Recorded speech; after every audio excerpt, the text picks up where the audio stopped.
Hello everyone, and welcome to the latest edition of our Global Outlook from the Economist Intelligence Unit.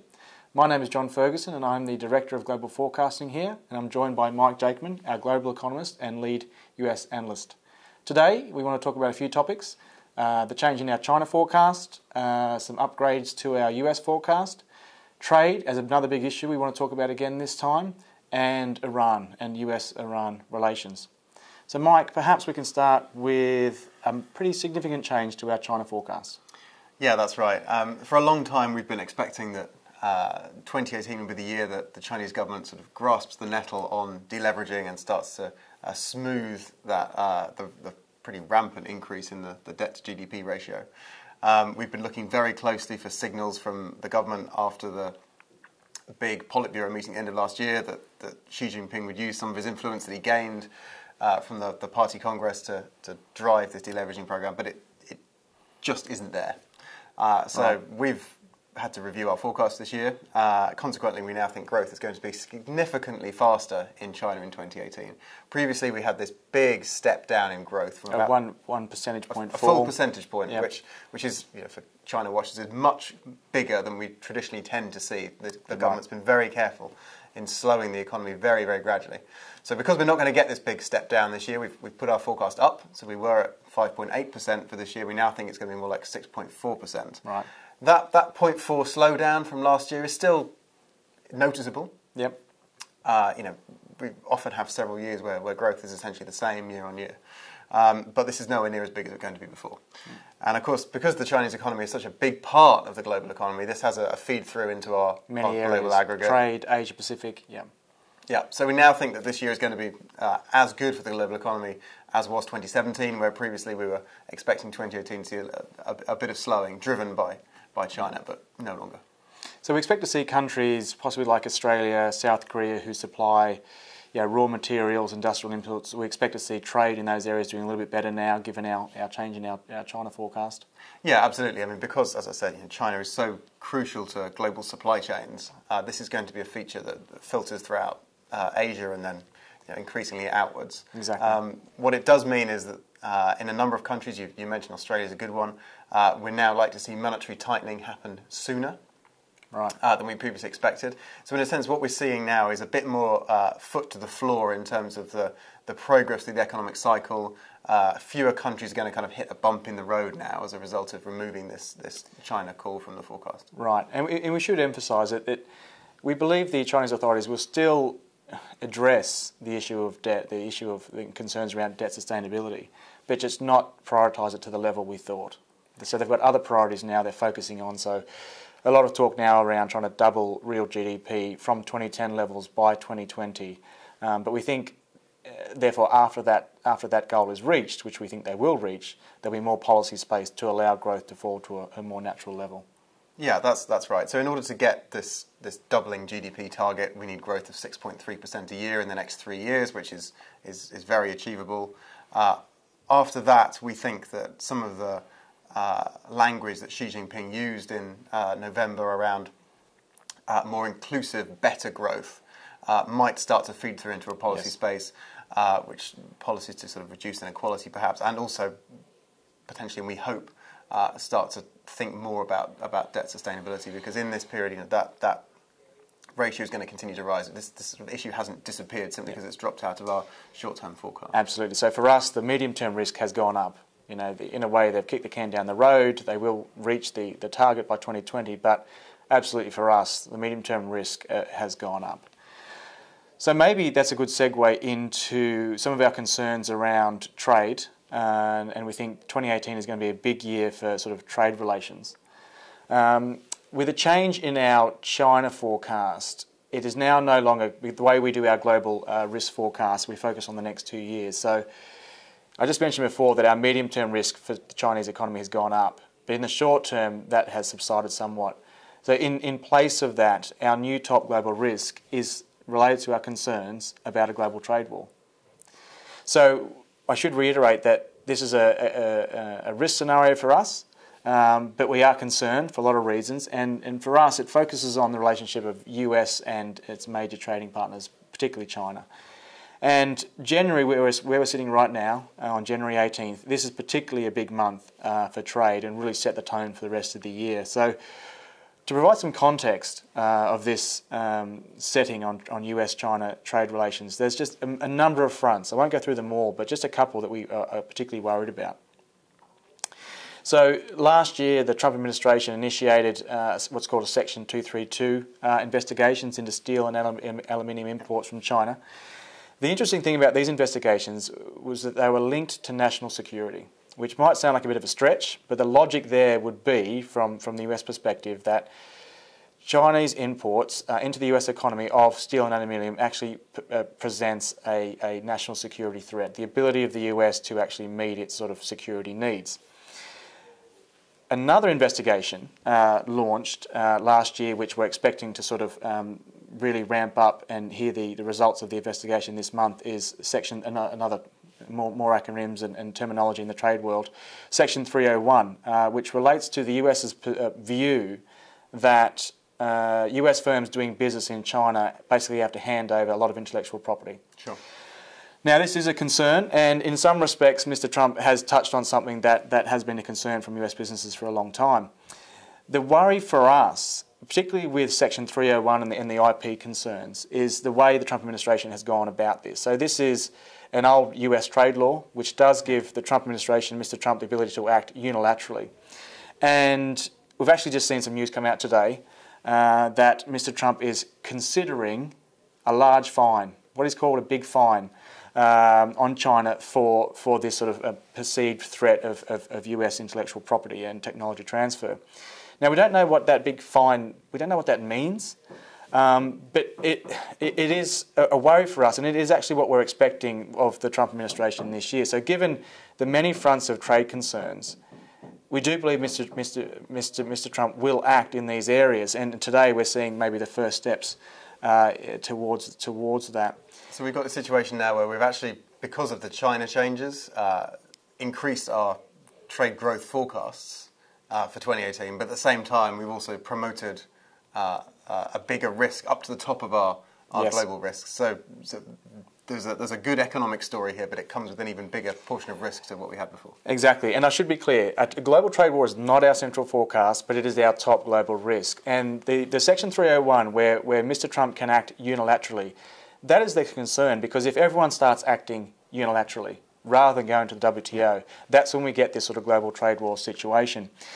But coming back to our core forecast, which we should tell everyone about, we think there are reasons for Mr. Trump to act on these issues. Even from the 1980s, he's been grumbling about trade and US position in trade, and from his point of view, being treated unfairly. So it is a bit of a preference for Mr. Trump. And he did make a lot of promises on the campaign trail. But from our point of view, we think there basically will be constraints on how far he can really push this. And a lot of this relates to national security itself. One of his biggest concerns this year is the threat posed from North Korea. Mm-hmm. And in a way, he needs Chinese cooperation on that issue. So he really can't push too far in these areas related to steel, aluminium, intellectual property, and there's others. He really can't push too far on that because he needs China's cooperation. So for us, we think he'll end up doing some things, like a big fine, whatever that is, but we think everything will be kept in proportion, even the Chinese response. We think it'll be kept in proportion rather than escalating into a global trade war, but that is definitely a risk. So there's perhaps a certain amount of irony that the thing that's stopping our biggest risk from coming to pass is the fact that we think China will respond proportionally. Yes. On trade rather than in a manner that escalates things further. Absolutely, absolutely. So again, January is a really big month for trade. We're hoping to see the outcomes of the investigations into steel and aluminium and the IP investigations, and we have the State of the Union address January 30th, where I would expect Mr. Trump to announce some of these, to push some of these, and tell the world what his plans are on trade. So that's something we're watching really carefully. Not to forget NAFTA as well, which is back for the 6th round of talks in Montreal on January 23rd. So yes. Lots to come. Lots to come. So that's a good opportunity to move towards not a major change, but a modest change to our US economic forecast, because some big things happened over the last month. Yeah, very bad for economists working or trying to work over Around Christmas, or trying not to work over Christmas, and the passage of the tax plan, which I think ended up being more comprehensive, negotiated more quickly, and with less oversight than anybody thought was possible. This is basically a giant bit of fiscal stimulus. But it's done at politically a potentially beneficial time for Republicans, but at entirely the wrong time for the economy. Nobody would look at the US economy at the moment and say, we really need to prime this and get growth going a bit It's been faster, a long business cycle. A long, not particularly sort of impressively paced business cycle, but a long one, and we've got to the point now where wage growth is just about to accelerate, and job growth is still quite good, and companies like Walmart starting to put up their minimum wages, so this should be a good year for American workers, and then the government has decided to cut taxes in a big way. Do we think it's going to be particularly consequential for growth? Not really. Partly because we are at the end of this business cycle anyway. There's a greater chance that it's going to prove inflationary rather than stimulatory for growth. And also the fact that companies, although the rate of corporate tax has come down by 15 percentage points, that's not really true because lots of companies use a variety of deductions to bring the effective rate was already reasonably low anyway. Yeah, so it's not quite as big a deal as the headlines might suggest. On the other hand, it is clearly going to boost business confidence. We saw that Walmart decision to increase wages, which then feeds through into, or should feed through into higher consumer spending. So this should give a mild stimulatory effect to the economy. We've put growth up by a tenth in 2018 and 2019. The US economy's sort of normal trend rate of growth is probably between 2 and 2.5%. This pushes it towards the upper rate of that, and there is a risk, of course, that inflation will start to pick up a bit sooner than we previously thought. We've dropped in an extra Fed rate hike into 2019, so we now think Fed's going to increase rates 4 times in that year to go with the 3 we have for this year. But that's about as far as I really want to take it. This is it's interesting that it politically seems to be quite unpopular. People may change their mind when they get a bit more money in their pay packets, but economically it's pretty ill-timed, I think. Absolutely. And I suppose even though we've added one more Fed hike to 2019, the risk from our point of view to our forecast would be on monetary policy. It wouldn't necessarily be on growth. So if it turned out to be more stimulatory than we expect for some reason, then we would actually expect the Fed to move faster than we currently forecast. Yeah, and that's simply because the economy is operating at close to full capacity. The great debate in US economics right now is how close we are to what economists call full employment. So this is not an economy with a huge amount of slack, where businesses and workers can all just sort of sitting around idle waiting for work. This is not the case. No. It's a different time. Iran. So a lot's happened on this issue in the last month. Again, around the time of end of the year. Some of us were on holidays. Luckily, some of us were working at the time.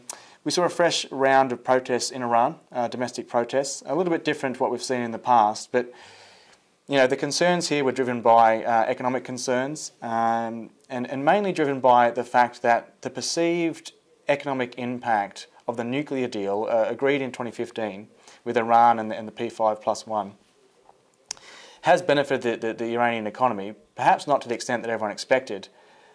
But from the point of view on the ground in Iran, the protesters have felt that hasn't been passed on to them. So a lot of economic concerns here have led to these protests. Those protests haven't necessarily fundamentally changed our economic or political forecast for Iran, but it was interesting timing from a US perspective and perspective of Mr. Trump. So he jumped in quite quickly to give his support to the protesters. Which, just to jump in, is ironic, given that he's criticising the failure of trickle-down economics when he's just imposed a big tax cut that primarily benefits the rich. We'll sort of step aside that bit of absolutely incoherence. And he does have also a preference of differentiating himself from Mr. Obama. So this is his opportunity to do something different to the way Mr. Obama handled previous Iranian protests. So it presented very interesting sort of timing because the nuclear deal agreed in 2015 has a series of deadlines where Mr. Trump has to make certain decisions. And that, I can imagine Mr. Trump doesn't like doing this. Before he's thrown things down to Congress to make decisions. But there was a new deadline coming up which was over the last week where Mr. Trump had to decide on sort of waiving the sanctions that were removed from the nuclear deal. Sure. So this provided a really interesting sort of time for Mr. Trump, because it gave him a reason, an excuse to maybe accelerate or move on with sanctions. Our view before he had to make this decision turned out to be correct, luckily for us, was that we don't expect Mr. Trump, at least in the short term, to undermine the JCPOA, the nuclear deal. But because of all these reasons, we have and will continue to believe he will move to put sanctions in other areas. And this is exactly what he did. So he added another 14 individuals and entities to a list of sanctions who, you know, have links to missile programs and so on. So he moved in a certain direction but didn't undermine the deal. What was interesting in the sort of communication that came out last Friday from the Trump administration was his extra demands that he's trying to make on Congress and the other parties to the deal. So Mr. Trump, possibly the way he feels about NAFTA, he thinks the JCPOA was the worst deal ever. And the deal at the time only focused on Iran's nuclear ambitions and a nuclear program. And in our view, if the deal at that time tried to involve Iran's behaviour across the region, it would have been almost impossible to have a successful outcome in those negotiations. But what that did was allow a lot of area for someone like Mr. Trump and any other administration to come along and say, we're still very unhappy with Iranian actions in the region. So there are a lot of reasons, a lot of areas for Trump to focus on. And one of the interesting parts of the communication that came out last Friday, he made a lot of demands on US Congress to try and fix the deal. The fourth one that was the most interesting from our perspective, where he basically made the claim that a nuclear program and a ballistic missiles program are inseparable. And he wants Congress to address that flaw in the deal. Now, for us, what that means is the sort of missile program in Iran is something that will probably attract more and more attention from the Trump administration, and probably more and more sanctions over the coming months. Now, we have the view that it won't undermine the JCPOA, but what this really signals to us, and for any businesses trying to do business and take advantage of sort of an opening up of the Iranian economy, is that Mr. Trump and the Trump administration will continue to put pressure on the Iranian regime and the economy.